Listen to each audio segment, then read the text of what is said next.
আপনারা নিশ্চয়ই সকলে ভালো আছেন, আমিও ভালো আছি।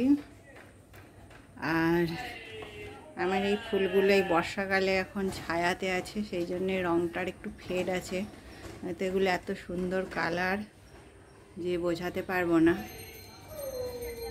আর আজকে আমি আর একটা নতুন রেসিপি আনতে চলেছি, তাহলে চলুন আপনারা আমার সঙ্গে। আজ আমি একটা করলার রেসিপি নিয়ে এসেছি। করলা বা উচ্ছেগুলোকে এইভাবে লম্বা লম্বা করে কেটে নিয়েছি, আলুগুলোকে এরকম মোটা মোটা করে একটুখানি কেটে নিয়েছি। তাই করলা আর আলু কাটা হয়ে গেল।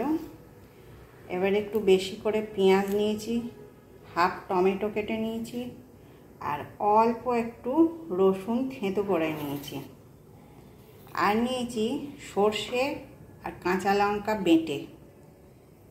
সর্ষে আর কাঁচা লঙ্কাটা বেটে রেখে দিয়েছি। তাহলে এবারে কি করি দেখুন। আমি কড়াইয়ে তেল দিয়ে দেব। তেলের ওপর প্রথমে আলুগুলো ভেজে নেব। আলু কাটা ভেজে নিই। আলুগুলো ভাজা হয়ে গেছে, তুলে নেব।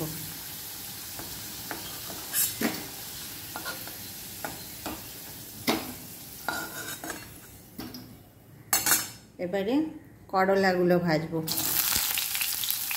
এর মধ্যে অল্প হলুদ দিয়ে দেবো আর অল্প নুন দিয়ে দেবো।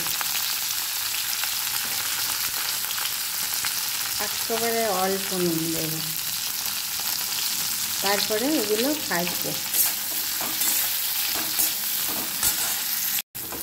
এবারে করলাগুলো ভাজা হয়ে গেছে, করলাগুলো আমি তুলে নেব।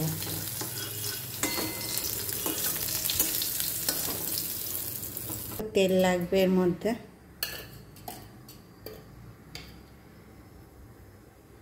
আর দেব না। এবারে যে রসুনটা আমি থেঁতো করে রেখেছিলাম, সেই রসুনটা আগে দেব।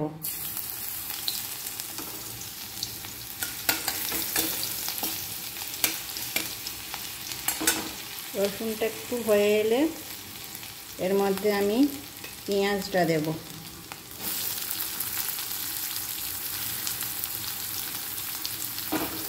পেঁয়াজটা একটু নাড়াচাড়া করব। এর উপরে টমেটোটা দিয়ে দেব।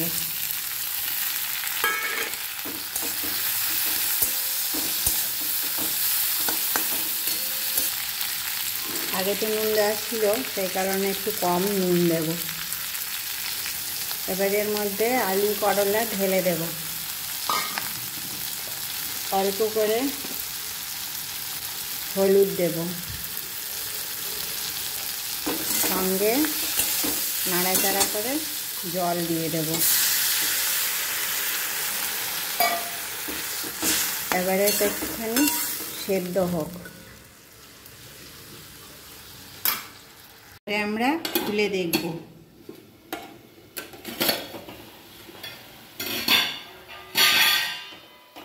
অনেকটাই সেদ্ধ হয়ে গেছে, এখনো আরেকটু সেদ্ধ হবে। এবারে এই সর্ষে আর লঙ্কাটা যে বেটে রেখেছিলাম, এটা একটু জল দিয়ে দেব।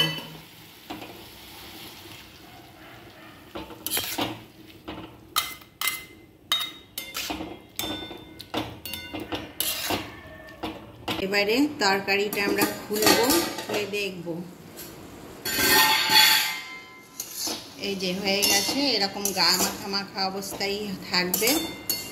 তাহলে আপনারাও এইভাবে একবার করলা আলুর চচ্চড়ি বানিয়ে দেখবেন। এটা খেতে খুবই টেস্টি হয়, আর এইভাবে বানিয়ে প্রথম ভাতে খেতে খুব ভাল লাগে। তাহলে আমার চ্যানেলটাকে আপনারা লাইক, শেয়ার, সাবস্ক্রাইব করবেন, আমার পাশে থাকবেন। নমস্কার।